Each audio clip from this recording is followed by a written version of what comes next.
I want to go right on the record right off the bat and say that I dislike the NFL overtime rules.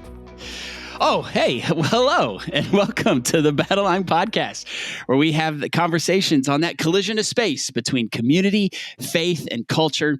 I'm one of your hosts, Matt Satterley, and now that all of these ladies are back in the room, I can get the job titles correct.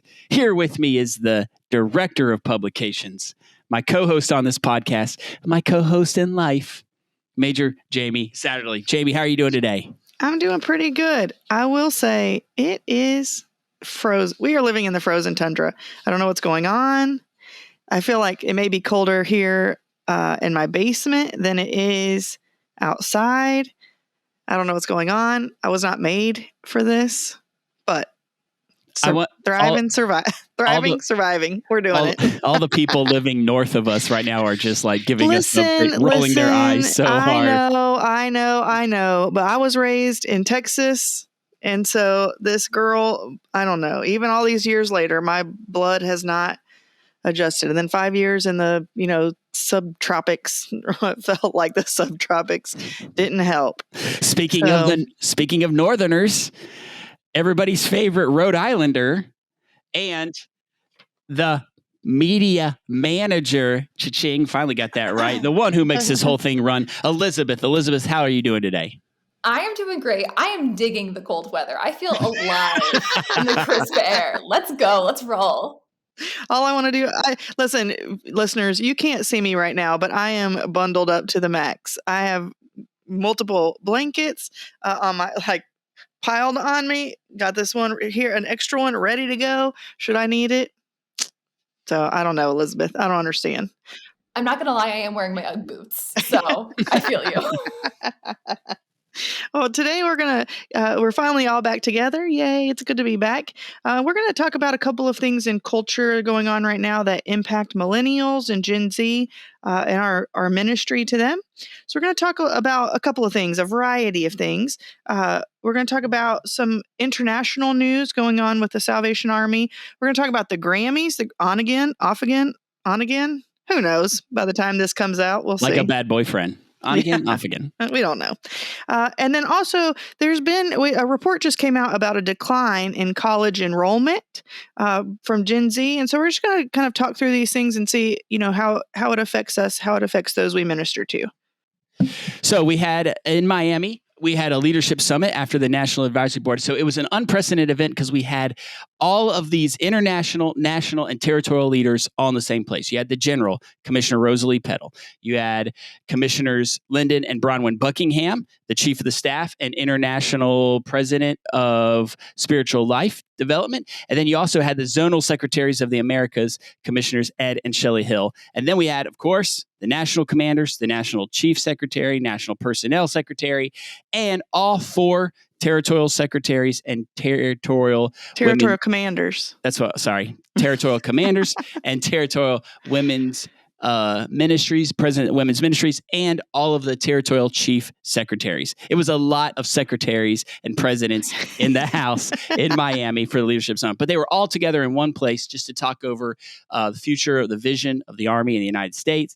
All that to say, the general did get up and he gave some international statistics about what the Army is doing around the world. So we wanted to share.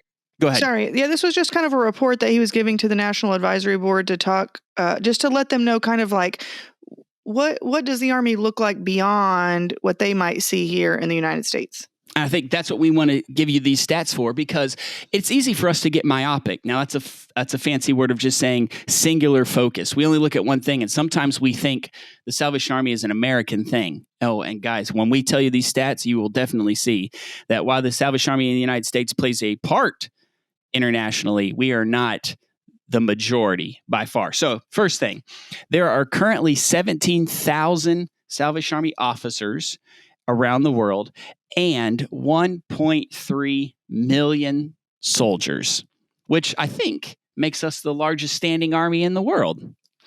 Yeah. Good thing we don't, take up physical weapons and stuff like that. But yes, 1.3 million soldiers. And the general also shared with us that the Salvation Army actually grew in this COVID pandemic. We enrolled 47,000 new senior and junior soldiers in the last COVID year.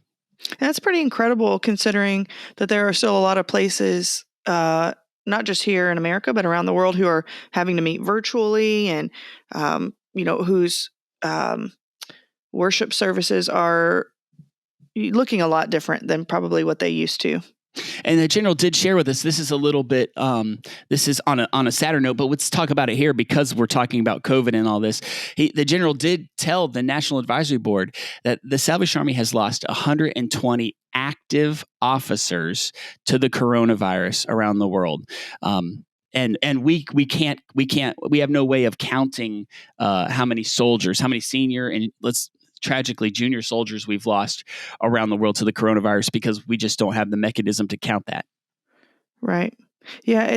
He paused a little bit on that fact just to say, we have felt that kind of trauma within our own ranks of having lost those officers and those soldiers. But even despite those losses, the Salvation Army persevered through COVID. There were a lot of places around the world that reached out to the Army to say, "Hey, we need to use your facilities as COVID hospitals," or we need your help feeding these people. And the Salvation Army was there to meet those needs all around the world, despite all of the obstacles that we were facing right alongside the rest of humanity.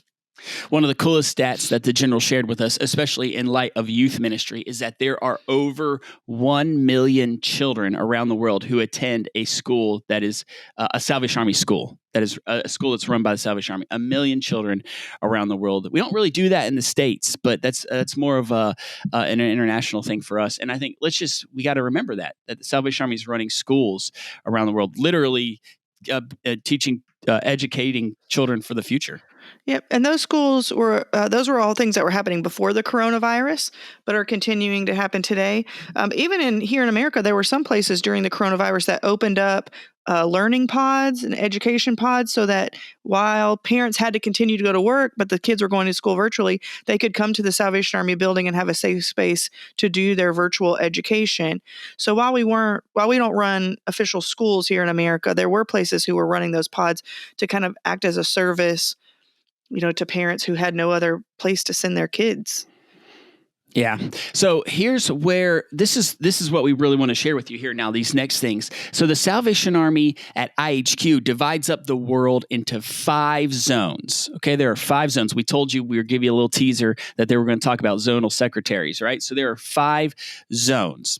There is the Africa zone, the Americas zone, the Europe zone, the South Asia zone, and the South, they call it SPIA, South Pacific / East Asia zone. So the general gave us the statistics of like if the Salvation Army is 100%, right? There's 100% of the pie. How much is divided up by each zone? Here's the most telling thing. All right.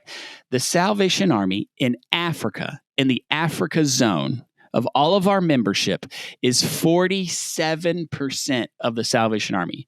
Now, of those 1.3 million soldiers and officers, nearly half of them live on the continent of Africa alone. Guys, that should blow your mind. 47%. It's easy for us to think. I know we're going to go back and forth on this, and I know, Major Jamie, you're ready. So, but it's easy for us to think, oh, the Salvation Army is just what I see in my local neighborhood. Folks, what does the Army look like? Almost the majority of the Army is on Africa alone. Yeah, it's incredible. And the Army is just flourishing there. It's thriving. We see a lot of the increases that are happening in the Army world are happening in places like Africa. We'll talk about this more. You'll see it as the numbers as we continue down through the statistics. But the places that are seeing declines are actually in first world countries. First world countries are seeing a decline of about 3%. But that's not the case in places like Africa and India, which we'll talk about in a minute, and in SPIA. That's where the Army is thriving in those places. Interestingly, where Christianity is not like in places like in India, where Christianity is not the most common religion, Right. right? The army is thriving, and people are just coming to hear the good news of Jesus. And so, yeah, it's fascinating to me. It's exciting to me. I think that so many of our soldiers uh, are coming from those places, and that 50% of them are in Africa is an incredible. That's an incredible number. Well, Major Jamie mentioned it. The number 2 zone is South Asia. So that's going to take up India, Pakistan, Sri Lanka, all those neighboring countries and territories around there. And they make up 30% of the Salvation Army. So 47 plus 30, we know that the vast majority of the Salvation Army around the world, again, is not an American thing. It's an African and Indian, Pakistan, those territories thing. So 30% of the Salvation Army is in South Asia, which is India. I mean, you look if you ever have a yearbook, the Salvation Army puts out a yearbook every year. Take a look at what the Salvation Army is doing in India. Phenomenal stuff. All right, so go ahead. Yeah, India. I was just going to say, India has 3 times the number of soldiers that the United States has. Yeah. So, I mean, it's a substantial part of the Army world. Then in 3rd and 4th, and this isn't place, like I'm not going to say 3rd and 4th place because it's not. It's just what it is, right? The percentage. We're all in this. We're all one army. We're all one army. We say it. Let's get the Americas, which is everything from Canada down to Argentina, down to Tierra del Fuego, down there where Chile and Argentina meet. That North and South, North, Central, South, and the Caribbean are all into the Americas zone. And we only make up 10% of the Salvation Army internationally in that zone. Yep. And in that 10%, the number for the United States is 120,000. There are 120,000 soldiers and officers across the United States. And then that same 10% goes to the South Pacific and East Asia zone, which is your Singapore, like Australia, New Zealand, Papua New Guinea, Japan, all of those. But that makes another 10%. So those of you who are doing your math at home know that there's only 3% left, and 3% of the Army world resides in Europe. So Europe, where the Salvation Army was founded, sent out missionaries, and now it just accounts for 3% of the Army world. Yeah, interestingly, so there's a list of countries which are most dangerous for Christians, and this was an emphasis that the general said this is something that challenges him and concerns him, and that we need to be praying for across the world. In that list of countries where it's most dangerous for Christians to live, in the top 10 countries, the Salvation Army is in 8 of those countries. So we need to be praying for our brothers and sisters who live in those places, who minister every day in those places, and that God would protect them, but also that the gospel would spread. And we wanted to share this with you because I think in our Western culture, in our American culture, and sometimes it's very easy for all of us to become, here's that word again, myopic, almost tunnel vision, where we just think the Army is what we see it is every day. And whether you're serving the Lord in Colorado or New Jersey or Alabama, sometimes it's easy for us to think that the Salvation Army is what I see it is right here in front of us. And these statistics blow that out of the water. We're only 10% of the Army, and that's North, South, Central, and the Caribbean. So the Army around the world, mission is still happening. People are still coming to know. It's easy sometimes for us to get almost a little bit in despair about the future of the Salvation Army. Mission is still happening, folks. Mission is still happening around the world. So don't. Yeah, I think it's good to recognize too. We know here in the United States, we raise money for what we call World Services, which is money that we fundraise for, and then we send to IHQ, and they disperse it around the world to help support those countries. So I think it's important for us to hear these kind of numbers and to hear these stories about what's going on. So it doesn't just become like, okay, well, I donated to this, but I don't really understand what it's going for. I don't really know, but it's going to support the work so that the Army can run those schools for 1 million children. And then so we can have ministry in those 8 countries where it's so dangerous to be, a Christian. The money that you raise for World Services goes to make those things possible, make it possible for us to have an army in Africa where 50% of our, just about 50% of our people are. It helps that ministry to be able to exist. You heard Major Jamie earlier say that the church, not just the Salvation Army, but the church in Western countries seems to be on the decline. The numbers would show us that way. But even in the decline, even in the despair of that, there is still the hope that we have in Jesus, that revival and renewal can sweep through. These are not bad. To me, I this is private opinion here. I don't see these things as a negative when things are declining. Sure, they're sad, and sure, but still, that just means there's more of an opportunity for us to be able to live different from the culture, to say there is a way to live in Jesus that is different than the way that the culture does, and to point people to him. It's just more of an opportunity. Let's look at it as like that. So again, 47% in Africa and 30% in India, the two biggest zones. Like, folks, mission is still happening around the world, and let's be in prayer for them. And again, they call upon us all the time to help us financially support the Army, and 60% of international financial support comes from this country alone. All right, let us keep doing that. I know it's easy sometimes for us to be like, but I need that money here. But look at look at the good that's being done around the world because of faithful, cheerful giving. Maybe not cheerful sometimes, but let it be cheerful giving. Yep. You know who I'm talking about. I'm just kidding. All right, Major Jamie, you want to talk over our next story here? Yeah. So it's on again, off again, on again. Who knows what it'll be by the time this episode goes on the air? And that's the Grammy Awards. Interestingly, we're seeing a shift across the board, not just with the Grammys, but with other award ceremonies too that are I believe it's the Golden Globes that has always kind of been real big, but now is kind of been relegated to an online. It was not televised, and it even wasn't live streamed this year. Because they're saying it's because they wanted to have like a boycott for diversity, but I also think a lot of it is people just weren't watching.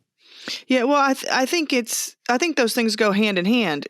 Because of these things, people just got jaded and frustrated, and so they've stopped watching. So this huge award show has just kind of disappeared. And it looked for a time that was going to happen with the Grammys. They came out with an announcement in early January that said they were postponing, but there was no release date. Well, they just came out with a date and said, oh, we've gotten so many messages that people are sad, so maybe we'll do it in April. But who knows? Who knows if it'll happen?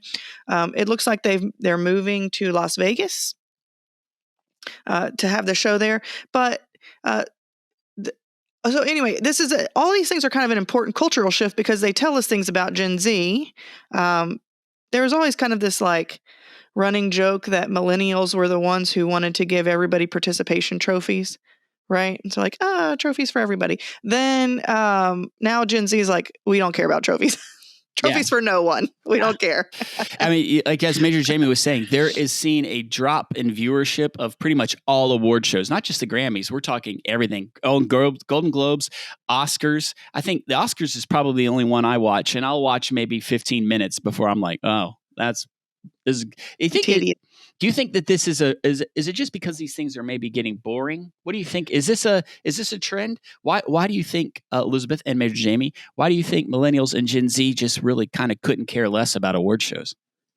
I think there's a couple of reasons. One, I think there's a lack of transparency in how nominations happen. Excuse me, and how the voters decide on who's going to be nominated for the awards, who's going to get the awards. That's part of the controversy with the Grammys is that,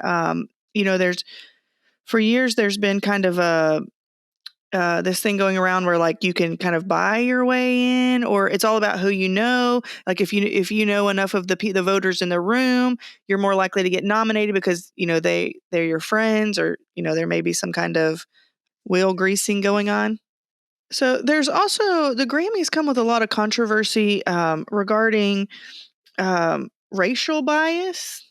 There's some stats out there that say in the history of the Grammys, or I should say, I guess since the late 1950s, only 10 artists of color have won album of the year,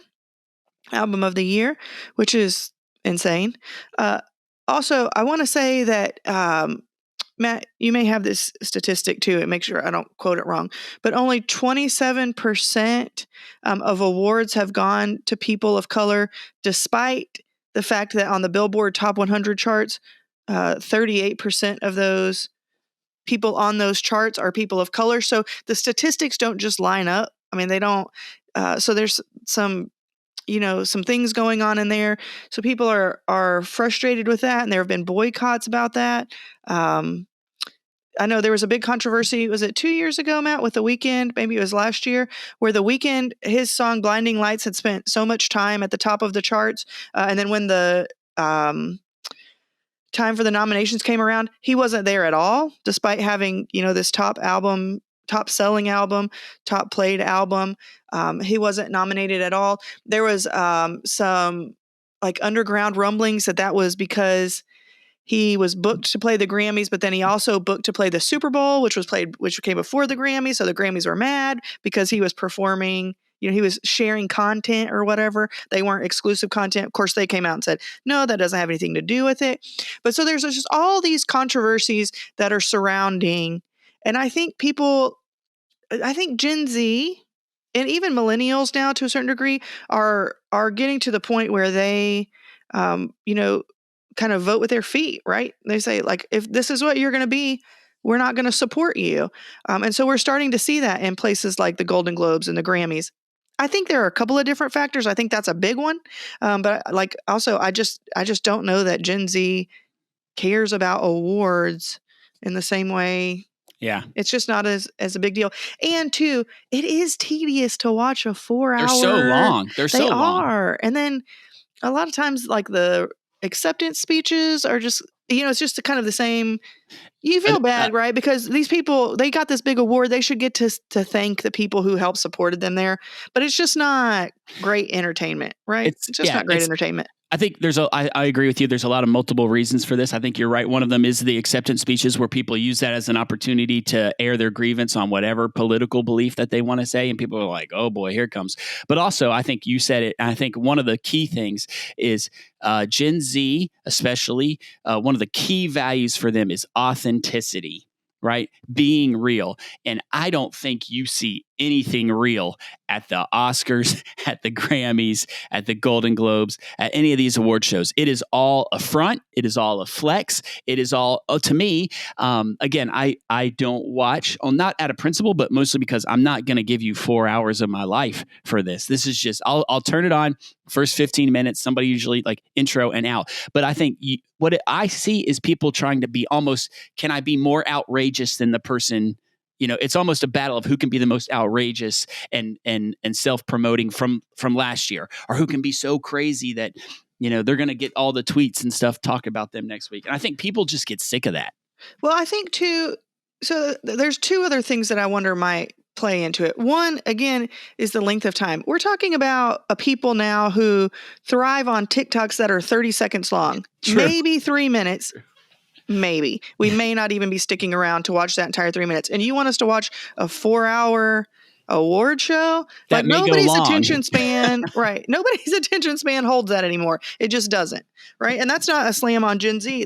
I'm not a Gen Zer. And even I've noticed, like, just with the way culture conditions you, it's hard to focus on things for that amount of time. I think if these are going to continue, they're going to have to find a way to make it more TikTok-esque, right, to hold their attention span. I love the that. second thing is, we know that Gen Z. Sorry, Matt. I was just going to say, it was going to be hilarious to see the Grammys done TikTok style. Like, we have 30 minutes. We're going to run through 10 things.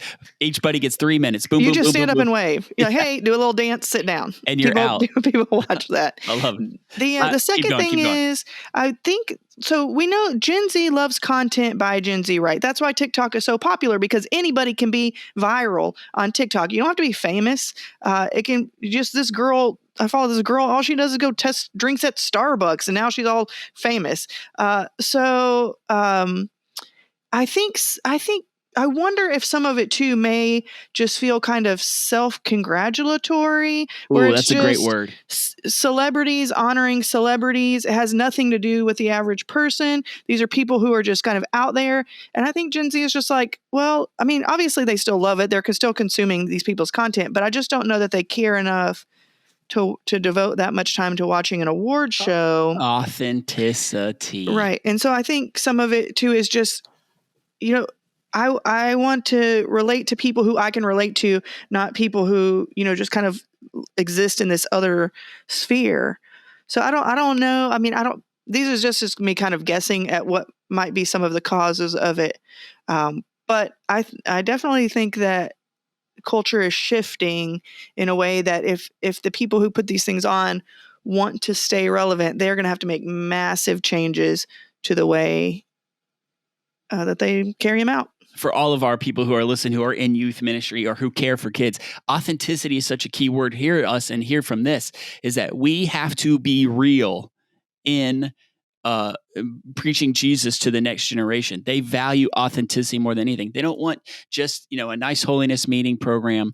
Those are great things, and a great worship set or whatever, and a great youth councils or camp or anything like that. All that stuff is good and important. What they want to see, though, is the reality of that. Sometimes following Jesus is hard, and we got to be willing to talk about. Sometimes this is tough. Right. And why does this matter to me in my everyday life? I think they'll hold on. They'll keep their attention span for those kind of things. If you can tell me how this matters, then they'll hold on for that. But they're not just going to stick around for entertainment. That's just not the thing. Yeah. When a celebrity says, "Oh, I'm just like you," no, you're not, bro. You vacation in Bora Bora, and you drive. I don't know if you've ever done a 9 to 5, right? And had to remote work because of the coronavirus and make sure your kids get to daycare. I don't think that we're quite the same. And I think that comes across. I think you said that right, Major Jamie, like a little bit of self-promotion and self-congratulatory. Look how awesome we are. Ooh, dangerous game. All right. Anything else to add, Elizabeth? My favorite award show was the Teen Choice Awards. I thought the other ones were boring. So you heard it here. The Teen Choice Awards, the one where they slime people, right? Yeah, Nickelodeon. No, that's the Kids' Choice Awards. Kids' Choice. The Teen Choice Awards was the surfboards. Gotcha. Yeah. Like everybody has one now. If you're in country music, I've lost count. There's like 500. Oh yeah, there are a lot of award shows. But the one I think that the CMAs, the AMAs, that I watch, that I do watch again about 15 minutes of, and then I turn it because I almost feel like I need to take a shower, is the VMAs, because those I watch because like somebody's going to do something that's going to be all over social media and just for it kind of helps us stay on top of the youth culture. Relevance of youth ministry. I mean, geez, Louise. So, all right. Listen, I would watch the Oscars start to finish if they would slime people that went over their allotted time for it, or if the trap door falls down and they go through you never know, you don't know what's going to happen to you. If I go over my allotted time, I don't know what's going to happen. I would watch that. I'm all in. All right. Well, let's do this really quick. Since we talked about the Grammys, I'm going to give you the 5 songs, the top 5 songs that are currently on the radio, on Spotify, on all this stuff, right? People are going to argue with me. This is as of today. All right. So maybe I'll do this. I will give you the musician, and can you give me the name of the song? You think you could do that? Oh, Matt, This is terrible. I just listen to my own playlist. I don't listen to the radio. Hence why the Grammys are down. Okay, here we go. Number 1, the number 1 song right now as of January 4th, as we do this, is Adele. What is Adele's song? Easy on Me. Easy on Me, right? Very good. That's a good song. All these songs, by the way, I only know because of TikTok. All right. Number 2 has been on there for a while. 14 weeks, I think, has been on the charts. It's The Kid, I'm going to say this, Leroy, and Justin Bieber. Does anybody know the name of that song? Oh, what's the name of that song? I recognize it if it comes up on the TikToks. Yes, go ahead, Elizabeth. It's Stay. It is Stay. Very good. If you're going to listen to that one, heads up, it has a couple of F-bombs in there. So if you're listening to be relevant in youth ministry, I would keep that. I wouldn't have kids in the van when you listen to that one. All right. This one, I had no idea existed except for TikTok. This is called, the music group is Glass Animals. Do you know the name of the song? Elizabeth is killing the Heat Waves.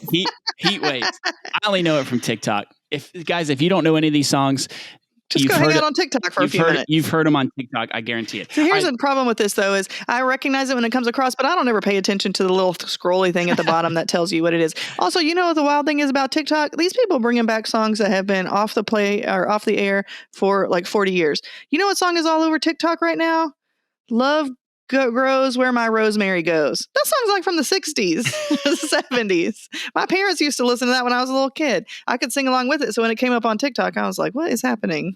What are the children doing? I don't know. Speaking of children's, number 4 is from the movie Encanto. Does anybody know? No, but nobody talked to Bruno or whatever his name is. We don't talk about Bruno. Nobody talked to Bruno. Nobody talked to Bruno. I have not seen Encanto yet, I admit. In youth ministry, I admit I have not seen this movie yet, so I need to understand it. But listen, everybody on social media is talking about Bruno. They don't want people to talk about Bruno. They're failed at their mission because everybody's talking about Bruno. And Lin-Manuel is Lin-Manuel Miranda. I said Lin-Man. He's cool. We're cool. He says I could call him Lin-Man. So Lin-Man and I, he's just on his way to the bank, cash another check today. Last one, Cha-ching. Ed Sheeran in number 5. Ed Sheeran. It's what you're doing right now, Major Jamie, when you're cold. Go ahead, Elizabeth. Shivering. Shivers. Go ahead, Elizabeth. Shivers. I like Ed Sheeran just because he's just like a guy who's like, I just woke up, I got out of bed, and I just want to play my guitar. I didn't comb my hair. Listen, for a good Instagram follow, Elizabeth, do you follow? So it's not Ed Sheeran. Ed Sheeran's bodyguard. Have you? So I do not. Yes. Is it really Ed Sheeran's bodyguard? Well, he says he's Ed Sheeran's bodyguard, but he calls him Bay. So he's like, watching out, make sure nobody shoots Bay or whatever. And it just makes me laugh. I think his name is Kevin. I don't know. I can't tell you his handle off the top of my head, but it's hilarious. All right. We've talked International Army. We've talked Grammys. Let's finish this up by wrapping up by talking about some news stories that came out recently in that. All right. Here's the crazy thing. We are seeing the biggest decline in college enrollment numbers in the last 50 years. So here's the statistics for you really quick. I should have gone to college because I can't pronounce statistics. All right.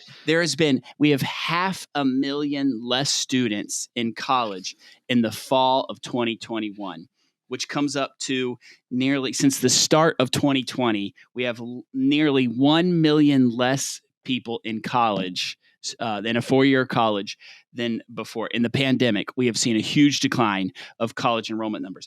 That affects community college as well, which is down nearly 13%. So let's just talk about this for a moment, because remember, this is like the traditional thing, right?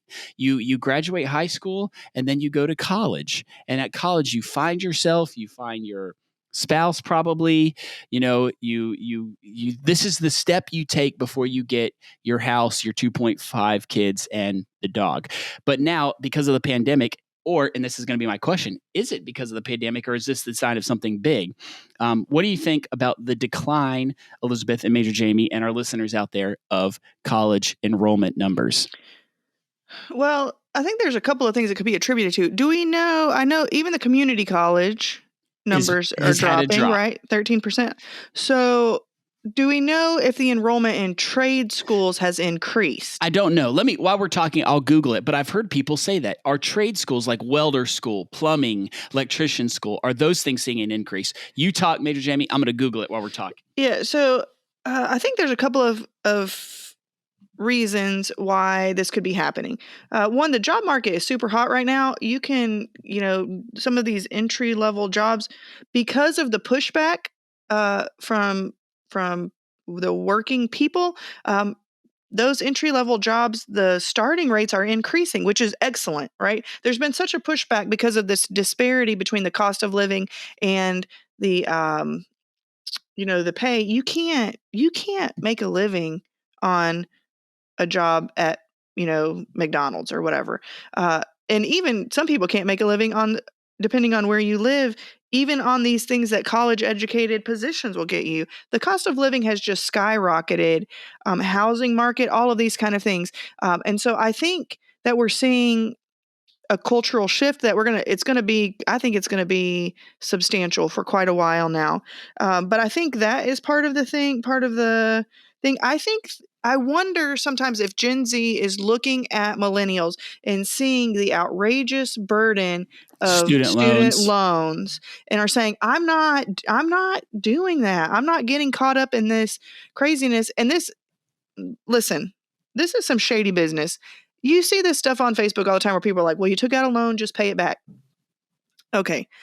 Go read some articles on how the college loan system really works. We're talking about people who have been paying for decades now and will never be able to pay off their college loans because, some crazy interest rates and stuff. interest rates and crazy, laws were put into place and all these things that are designed for you to never be able to pay off these loans, right? You may have started with a $40,000 loan, but by the end of the day, it's like $150,000 because of, just these policies that are enacted and have like really chained a generation. And so I think some of that Gen Z is saying, and like, I'm not doing that. I'm not getting caught up in that kind of cycle that millennials are just stuck in really in some degree to what is not their fault, right? These policies have been put in place or rules changed or promises that were made were, taken back or whatever. So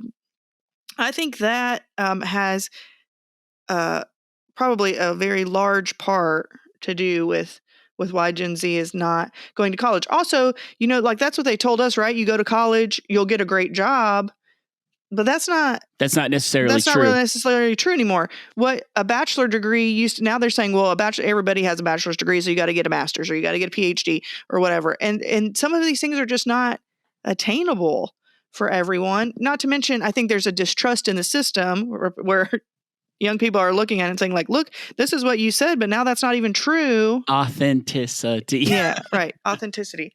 So I'm not going to do that. Yeah, I think that's great.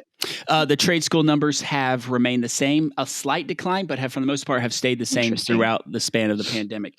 I think you're right. I think the job market right now, everybody in every restaurant and everything, every place I go, I see a sign outside right now that says now hiring. And people, I think there's a lot of good reasons for this. I think I think you're exactly right that the student loan is such a burden on people's souls that people are like, I don't want to get into that. And then I also think that the rise of influencer culture, where people say, man, I see these influencers on social media who are just getting all this, they're in Bora Bora for free because they just said, hey, can I stay at this hotel? And so they're like, well, I want that. Right. I mean, I just heard the story last night of a man who was a high school graduate. He said, I just got out of high school. I didn't feel like college. I wanted to start a construction business. And now I make $17 million a year in construction. And he didn't even go to college. I mean, so you hear these stories over and over again. So my question to you is, there's entrepreneurial spirit. I think that's one. I think sometimes young people too look at like things like Bitcoin and all this stuff. And they're like, well, I'll just make it big doing this kind of thing. So here, it's just an interesting culture shift. I don't think we're going to know really how this is going to settle for quite some time. So are you saying, Major Jamie and Elizabeth, do you think this is pandemic related, or is this a trend now? Is this going to be a long-term trend we're going to see? We know that nobody knows. This is just your best guess. I think the pandemic certainly had something to do with it. Kids had to come home. They weren't able to stay at school. Some of them transferred so that they could still live at home. Or are doing remote work or whatever. And so I think that probably has a part to play or maybe triggered it. But I don't think that, is the pandemic ever going to end? We don't know. Fair. At this point, it seems like it's never going to end. So even if it does, will this trend stop? I don't think so. I think that the world has shifted in ways that we won't see the end result for decades, I don't think. So the traditional roles, the stuff that we usually see in youth ministry, the traditional roles are changing, where it's graduate high school, go to college, get married, 2.5 kids. America, we haven't even talked about this yet, but the birth rate is down in the United States of America. People are having less and less kids. You can't afford them. I think that's a big part of it is people are saying, I can't afford to have kids. Traditional roles are changing. And in youth ministry, we got to be fluid. We got to be willing and flexible to be able to handle this stuff. And just say, when a kid, remember, like when I was growing up, if a kid said, I don't want to go to college, people would be like, well, what's wrong with you? Now, that's vastly becoming the main thing. So authenticity, it's one-on-one relationship, right? That's what it comes down Right. to. Talk Having through those these things with relationships. your kids. Ask them what they think. Do they want to go to college? If they don't want to go to college, what's their plan? That's part of the thing is they're going to need help navigating kind of what adulting looks like. Also, who knows what adulting looks like? Nobody does anymore. The whole world's changed. Adulting will look weird. It look different in 2023. Right. But again, like Matt said, the whole point is real relationships, right? Just talk to your young people and ask them, what are their thoughts? Do they want to go to college? Do they not want to go to college? If they don't, what are their plans? What are they going to do? What are they thinking? Being there to help be a person who can listen, who can, just kind of talk through some of these things with them. That's what they want is real people who are authentic in their care. So it's not just authentic in the way that we live out our lives, but it's authenticity in the fact that we care about them, not because we feel like we have to, or not because it's our job, but because we genuinely care about them as people, right? And they just want people to walk alongside them as they navigate life. None of us know what we're doing, but you can be real about that. The world is crazy, but let's talk about what you want, what your goals are, and how you plan to get there. And just to bring this conversation full circle as we bring it to a close, the places in the world where college numbers are increasing the fastest, India, China, Russia, Korea, all of these countries that we just talked about at the beginning are having vast 4-year college enrollment around the world. So, all right, Major Jamie, thanks guys for sticking with us for these 3 questions. Again, it's just things we discuss and how they affect you, the youth ministry. That's what's going on in the world. Let's be in the middle of it. Major Jamie, you want to ask us our last question? Yes. So at the end of every episode, we ask this question: what is giving you joy? What's giving you joy? Elizabeth, what's giving you joy this week? My first K-drama that I watched, and my all-time favorite K-drama, has just been dubbed in English. So if you don't want to read the subtitles, I understand you. If you're just like my mom, enjoy it with the English dub. It is so rad.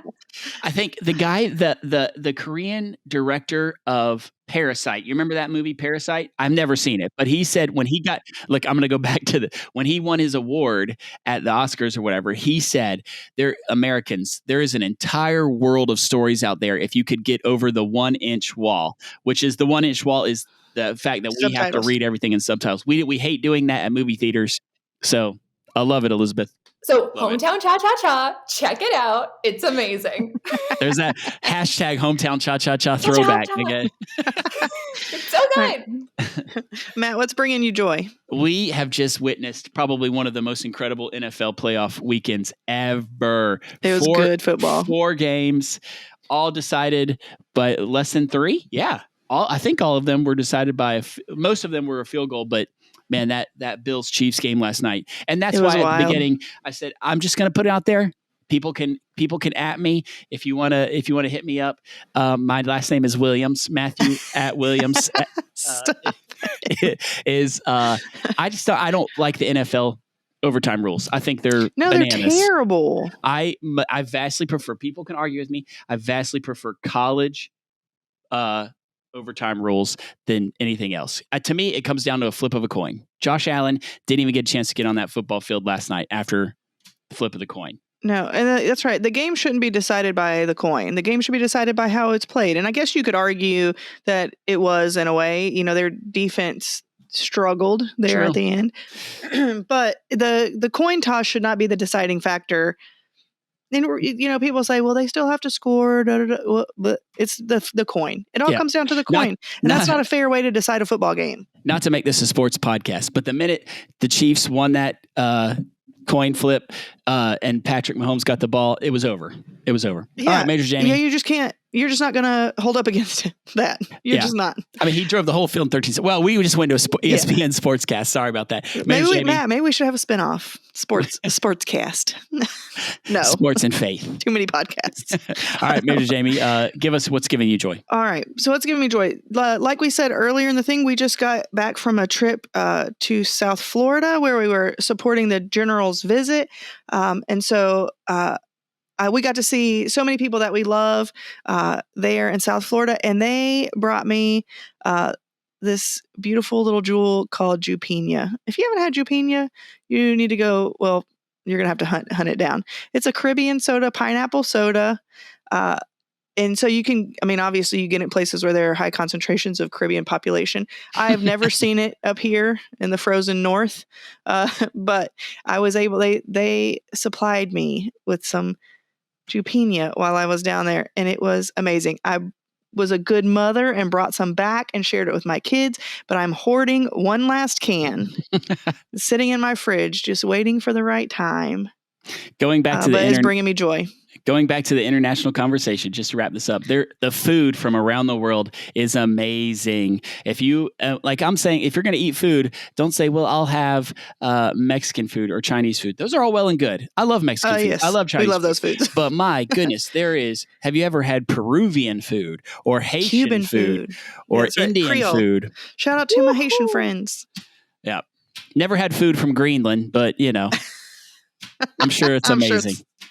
I'm sure it's great. That's going to end this episode of the Battle Line Podcast. So be sure to subscribe to the Battle Line wherever you listen to podcasts, and be sure to check out the Peer website at peermag.org and follow Peer on the socials at peer.magazine. Lastly, we have a sister podcast, which Major Jamie 2 times on us with. I say it every time. Major Jamie, Elizabeth, you guys know what's coming next for the Fight for Good podcast? So we just wrapped up. Last week's episode was about the Rose Bowl parade, right? And the Army's partnership with them. So go check that out. It's a long-standing partnership. There are a lot of great things that have happened in the past, but great hopes for the future of that partnership. And so then coming up soon, we'll have our millennial interview. Elizabeth, who did we interview this month? Her first name is Jessie. Her last name begins with an A, but I don't know how to pronounce it. Afshin. I think it's Afshin. She's I might be pronouncing that wrong, but yeah. Jessie Afshin. Yep. So you can check that one out. That one will be coming out soon. And then you can also, every time we do a podcast interview there's also a tie-in with the print magazine. So you can check it out in the next edition of The War Cry. Until next time. This has been the Battle Line Podcast. Bye. See ya.